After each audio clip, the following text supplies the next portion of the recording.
In collaboration with the Cyprus Mail, this is the Cyprus News Digest with Rosie Haralambous.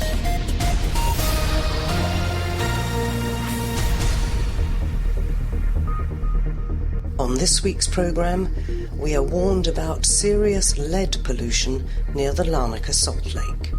Essentially, the western part of the Lake Soros, which is the one closer to the hunting area, is full of lead. We should mention that lead is highly toxic, both to humans and wildlife. There are no safe thresholds. The Chamber of Commerce explains why it has asked for an extension before the Single-Use Plastics Directive comes into force. The pandemic changed the situation a lot. So what we have in place now is that many companies, importers or even producers of single-use plastics, have proceeded and produced or imported a big number, I could say, of single-use plastics that they were not given the full summer period in order to sell them or use them.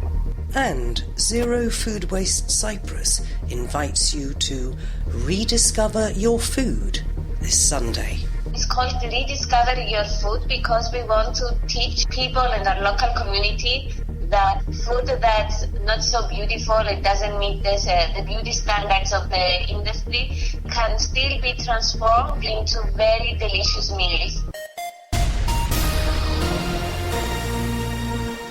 BirdLife Cyprus recently issued an announcement about the parlour state of the Larnaca Salt Lake in Meneu, but particularly the southwestern part, locally known as Lake Soros, because it's one of very few wetlands in Cyprus where hunting is permitted. And a report has been published showing that the lead pollution in the area, well, it's disastrous. Joining us from BirdLife Cyprus is Tassos Shalis. Tassos, tell us a little bit, if you will, about how this has come about and how you went about doing the research that came up with these results. Yes, Rosie, your introduction really puts it on the spot, and it's a good snapshot of the tragic situation in Lake Soros. Essentially, the lake there is one of the few wetlands where hunting is permitted nearby. We know, in fact, that for many years it's a hunting black spot at the same time, and because of that situation, we decided also to investigate and do an independent study regarding whether there is lead pollution within the lake. So we undertook a study taking samples in the sediments by an independent consultant, and essentially the report was launched last week in our announcement, which sadly shows what we feared the most, that essentially the western part of the Lake Soros, which is the one closer to the hunting area, is full of lead. We should mention that lead is highly toxic, both to humans and wildlife. There are no safe thresholds, so essentially any exposure to it could be dangerous. In fact, it's an ongoing discussion at the European level. About 1 million waterbirds are estimated to die every year within the EU. And the other issue to point out is, in fact, that the legislation in Cyprus does prohibit the use of lead pellets within 300 meters of the wetlands. This legislation has been in place since 2007. Has anybody ever been called to account for that? From my experience working and being in BirdLife Cyprus for the last 10 years, I've never heard of anyone being checked or at least being prosecuted for the wrong use of lead cartridges close to a wetland. And in fact, our study shows that this is definitely not the case. Either there is a lack of enforcement, or there is a lack of even awareness or indifference by the hunters that they should be adopting this legislation. If we look back to, I remember a few years ago, the number of flamingos that died from lead poisoning in the other part of the Salt Lake, where I think There used to be a shooting range, but am I right in thinking it's no longer there exactly because of this problem? One has to ask, why is it, when there are so many areas where hunters can hunt in Cyprus, why don't they just make this area off bounds? I totally agree with you, and this is actually what we have put as a call to a written letter to the Minister of Interior, where we have pointed out to them about our recent study. We pointed out that Lake Soros is full of lead, and it's a hunting black spot where we have reported for a number of years the illegal killing of protected species. I should just remind the listeners, last September, the massacre that was going on there with the bee-eaters. And it's also a public safety issue because it's very close to housing and touristic developments. So we have made that extra step, and we have called on the minister for these reasons to call it off and close it. What is the water in that area used for? As far as I know, for nothing. It's a natural wetland, but it could seep into the underground, which maybe people are using. And either way, it's lethal to the wildlife. Like we have experienced in January and February of 2020, about 85 flamingos died from lead poisoning in the bigger lake, in the Larnaca Salt Lake. So we have, apart from the human health safety issue, which is a serious concern, obviously we have a responsibility for preserving the wildlife as well and protecting the wintering birds. All right, but I'm thinking that around that area there's a lot of agricultural land. So if there is a chance that this lead is seeping out of the lake into the groundwater or indeed into the fields nearby, is that a problem in terms of human health? To be honest, I don't know. So I wouldn't like to say something that I'm not entirely sure whether that's a possibility. But you can't exclude it. But on the other hand, we don't have any evidence of that happening. What we do know is that actually the European Union has actually called off recently at an EU level, that has banned the use of lead pellets close to wetlands. So in fact, Cyprus has been a pioneer to banning the use of lead shots since 2007 close to wetlands. But it has never been enforced, and now Europe has done it across the board for all the European member states.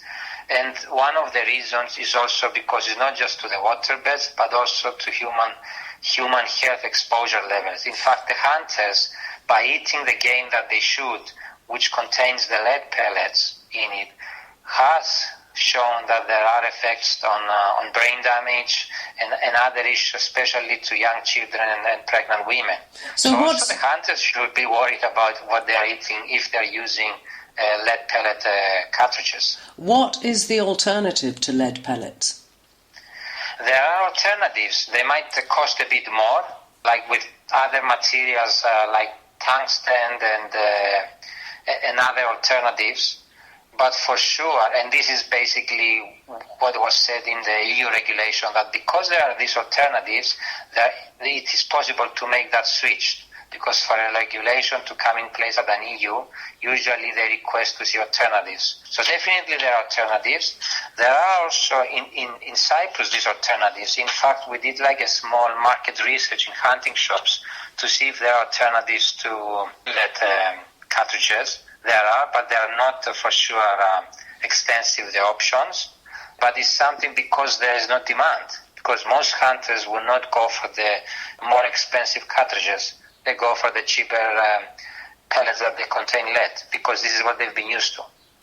So basically what we're looking for is some regulation about the import only of, if you like, environmentally friendly alternatives. And if you want to go hunting, you pay the extra so that you're not damaging both the environment and potentially the health of your neighbours. I totally agree with you, because at the end of the day, hunters that are using lead, and not just in wetlands, but also in other areas, they are just dispersing lead pretty much everywhere in natural environment. And it's been proven highly toxic to pretty much everything. And so essentially we are polluting gradually, bit by bit, our natural ecosystems. So we need to move away from that, and there is a discussion at an EU level on moving away from not just wetlands, but also in other areas, hunting areas, on other alternatives instead of the use of lead pellet cartridges. Funny, isn't it, that we had such an outcry about the lead in petrol and whole villages saying it's polluting, we've got cases of cancer in our village because of this road and that road. Nobody seems to be even making the connection between lead in hunting cartridges and the similar destruction of our environment. We'll follow with interest to see whether anything actually comes of this. Tassos, thank you very much for telling us all about it. Thank you as well. All the best. That is Tassos Shalis from BirdLife Cyprus. This is the Cyprus News Digest with Rosie Haralambous. On last week's programme, you may have heard us talking about the ban on single-use plastics. We're joined on this week's programme by the Industry Director of the Cyprus Chamber of Commerce and Industry. He is Andreas Andreou. Andreas, we've seen reports in the press about GEVE and OEV asking that this single-use plastics ban be put back. But when I called you to set up this chat, you did clarify a few points, because we did on last week's programme say that it was going to happen very slowly. Parliament hadn't even yet passed the legislation, and yet it seemed that a lot of businesses were trying to put it back even further. So can you clarify why that is? Yes, thank you very much for the question, Rosie. To be honest, plastic ban is known for the last couple of years. So everybody should be in position to follow this European directive. However, things came up not as we expected. The pandemic changed the situation a lot. So what we have in place now is that many companies, importers or even producers of single-use plastics, have proceeded and produced a number of these, or imported a number of these, a big number, I could say, of single-use plastics that they were not given the period of a full summer period in order to sell them or use them. So this is the main reason that we have asked that the companies be allowed to sell or use their stocks left unused since last year due to the consequences of the pandemic. Mainly, this is the main reason we will ask the Parliament to give this period for the Cyprus enterprise. Now, you mentioned people who also produce these items here. As you said yourself, this has been in the pipeline for several years. So how come they haven't already started, let's say, moving their production to the items that will be allowed? They have. Many of them, we don't have many producers. There are a few producers that they have already started researching, and they have produced a few other alternative products. However, as I said, there is a big, let's say, consumption of plastic, single-use plastics in Cyprus, and since they didn't have the opportunity last summer to dispose all this to the market and sell this to the market, so they are left with certain stocks. What we have done also is that we have already made a research in the market about how companies and organizations are behaving, and we have already found out that many of the supermarkets or the cafeterias or even the hotels and restaurants, they have already proceeded with ordering and selling paper and other alternative products. So we consider that even though that the legislation have not yet passed the Parliament, it's not even delivered to the Parliament to be voted, so there is no discussion on it actually yet. We see that there is a very big, let's say, percentage of companies that have complied with the legislation, the European legislation. And how is the Chamber of Commerce here able to lead on this? Because, OK, if a large percentage have realised and indeed read the market, because consumers are getting very upset, I think, as well, about the amount of single-use plastics that we find in our environment. But are you able to, in a sense, put any pressure on members who are carrying on the old way and don't seem to want to change? Okay, things are not very easy in the market, where there are cases where there aren't any sustainable alternatives or easy solutions or affordable solutions. However, what we can do is that advise our members to get in line with the European legislation as soon as possible, so that to meet the consumers' needs, actually the increased consumers' needs regarding the environment. And we urge them to be in line with the European legislation, and hopefully, and from what we have seen in the market, they already do in a big percentage, as I said. So in order to reduce and, let's say, put our brick in this environment, greening our environment. And have you managed in any way to quantify how many unused old single-use plastic items are still out there? Because it's all very well to say put it back until September. Is that going to be long enough? I think yes. If we have a full, let's say, summer touristic period, I think every company that has some stock will be able to use it. So this would be a good, let's say, reason. And to be honest, the directive allows for organizations that they already have in stock some period in order to sell those stocks. What is not allowed is to import later than 3 of July. The import is going to be banned. So if you already have some stocks, you are allowed by the same legislation to use them. What you are not allowed is that if you are an importer and you are importing plastic straws, you cannot sell them to a supermarket later than 3 of July. Even though our Parliament hasn't passed this legislation yet? To be honest, no. The European regulations are instantly laws in all European countries. However, European directives have to be transferred to a national law. So, if without any legislation, local legislation, you cannot take anyone to court for this. However, companies, supermarkets, cafeterias, restaurants, they have shown their commitment to the reduction of plastics, and we see it on a daily movement. If you go now to a supermarket, you will not find easily plastic straws, even though there is still 1 month until the implementation of the legislation. So I think most of them are already in alliance with the legislation. And of course, consumers have made their feelings very clear, so possibly they're items that nobody wants to buy anymore anyway. Andreas Andreou from KEVE, the Cyprus Chamber of Commerce and Industry, many thanks for joining me. Thank you. Keep up to date with events in Cyprus and around the world with the Cyprus News Digest. For quite a long time now, a group of people here in Cyprus have been trying to make sure that we waste as little food as possible. They call themselves Zero Food Waste Cyprus, and they have a special event coming up on Sunday. To tell us all about that, and indeed about how the group got together and what they do, it's a welcome to the programme to Dimitra Theodotou. Dimitra, first let's talk about when this started and who is involved, because there's quite a lot of people, aren't there? Yes, Zero Food Waste actually started 3 years ago by our founder, Alexia.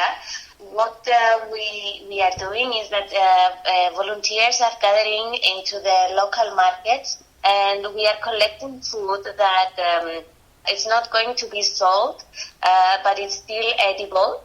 And this food that we are collecting, we are then distributing it to anyone in need. So for 3 years now, we've been doing that in the Ohi market in Nicosia. And recently we have actually also expanded our operations in Kerinia market. So is it just fruit and vegetables, or do some of the supermarkets also give you things that are about to expire? We usually only have fruits and vegetables that we collect from the Orchi market. But because we work together with other organizations, sometimes we might have some food, maybe, if Caritas have some extra. But for us, it's only fruit and vegetables. And it takes quite a lot of effort. There are quite a few of you. I've seen the pictures on Facebook, and we should tell people to look for Zero Food Waste Cyprus on Facebook.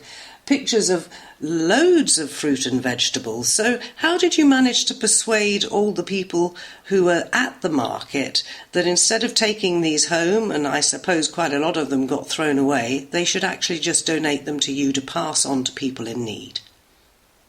But this was actually a process. When Alexia actually started this, she actually saw that the producers were very happy to help because they understand that we are doing this with a good intention and that this food, it's better for this food to be eaten rather than to be wasted.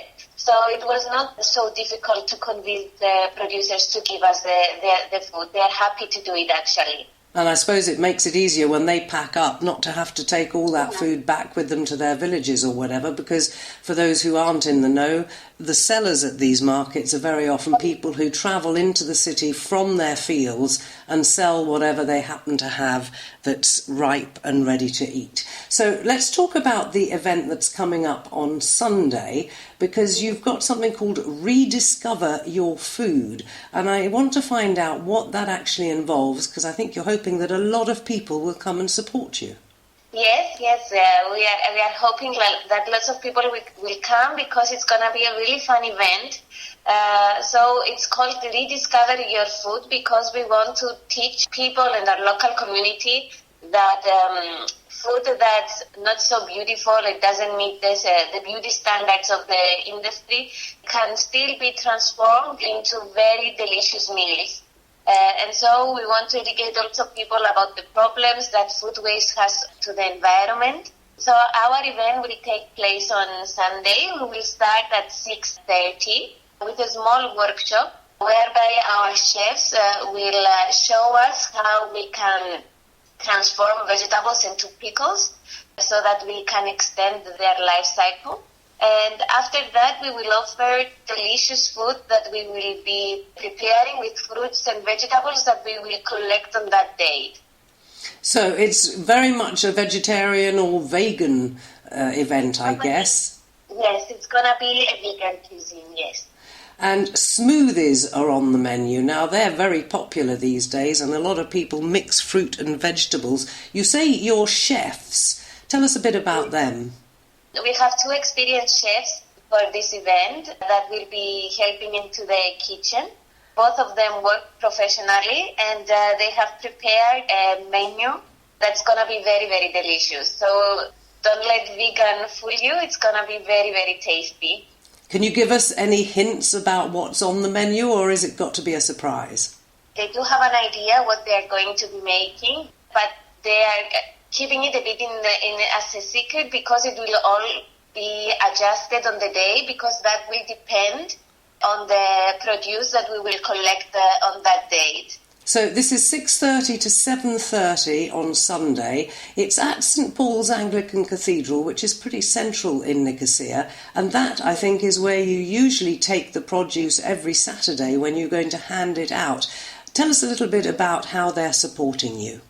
Yes, so the Anglican Church is it's a very nice space because it's very open, and every Saturday we gather there and the priest is very kind to us and lets us use the space. They have also donated for Sunday their space, and we are very thankful for that because they are fully equipped also with tables, cutlery and everything. So they are making our life a lot easier. And it's very easy to access the location. People who come by car, they can very easily park at the old Gazipi Stadium and just walk 2 minutes. So it's a very nice location. for our event. Have you had any indication, particularly on Facebook, about how many people might turn up? Because I guess if you're going to actually be cooking or pickling the vegetables and fruits that you get, you may not be able to get rid of it all. Then what will you do? Then we don't have actually 100% confirmation of the people. We do accept walk-ins as well. It's the holiday weekend, so lots of people are going to be away. So we are hoping to have enough, actually. But if any food is left, then this food will be donated to other people in need. It's definitely not going to be wasted. In the 3 years that Zero Food Waste Cyprus has been operating, have you got any idea how much produce you have saved from being thrown away? Yes, actually, we're keeping a track about how many people we're helping and how much food we are saving. It's all in our website. Just give me a second, I'll give you the exact number. Okay, and I guess that the people who receive this on a regular basis, we say people in need, but very often those are people who can't afford to buy things like fruit and vegetables. They tend to live on starchy, cheaper food, don't they? So this must be a big help. Yeah, that's right. So to date, we have saved approximately 13,000 kilos of food. We have benefited around 2.6 thousand people. And usually our beneficiaries are refugees or asylum seekers who do not actually have access to fresh fruits and vegetables. So they are very happy to receive this. A lot of them have children as well, this is such an important part of a child's diet, isn't it? Yes, that's correct. We have a lot of children coming to our events, yes. So they'll probably also be very interested perhaps to try and make their own smoothies on Sunday. Yes, and also we are hoping to teach, about some local fruits. For example, people from Africa, sometimes they are reluctant to try some fruits and vegetables because they don't know them, they haven't seen them before, so they don't know how to cook them. So yeah, that goes for aubergines, for example, which once we cooked for them and now they are starting to get them and use them in their cuisine as well. Vegetarian moussaka, if they want to be Cypriot, I guess. So that's happening, as we said, on Sunday between 6:30 and 7:30 for the pickling workshop, and then from 7:30 until when? About 8:39, you'll be serving meals and smoothies. Until late, yes, we will be serving. It sounds like it's going to be a lot of fun. Would it help you if people did get in touch to say they were coming, or are you happy, as you said, to accept people who just turn up, walk in, and maybe make some new friends? Yeah, and both are welcome. We would love to get the reservations in so that we can be as prepared as possible. But also we'll be happy to see the people who just come and enjoy their time. And just want to mention that we will be careful and all COVID-19 measures will be taken. Right, and it is a free event, but I see as well on the Facebook event that you do say fill in the form. So you would prefer for people to let you know they're coming, but it sounds to me like you're all pretty relaxed about it, and if you get 100 people, somehow you'll manage. Yes. But we are preparing to have a lot of people, but we would love to get the reservations. And also we do have a form for volunteers. So if someone wants to come and volunteer, they can actually choose the position that they want to volunteer for. We will start early at the market to collect the fruits and vegetables. And someone can volunteer there only, or someone can volunteer throughout the event and choose whether they want to help in the kitchen or whether they want to be in the smoothie section. We have some volunteer spaces still available. Okay, when you say collect the food, the market, of course, is on Saturday, so I presume you need people on a Saturday as well? The market on Saturday will not be affected because we don't want to interfere with our normal operations. So any food that will be collected on Saturday will still be donated.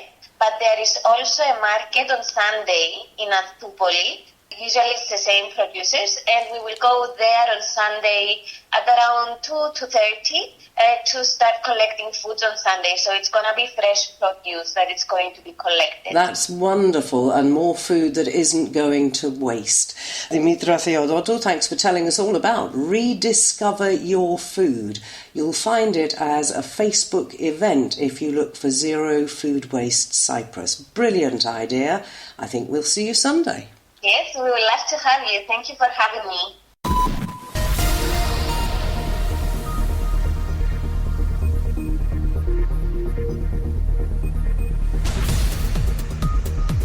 Well, that about wraps up this edition of the Cyprus News Digest. Many thanks for your company. Hope you'll join me next week. Till we meet again, take care and God bless. Bye-bye now.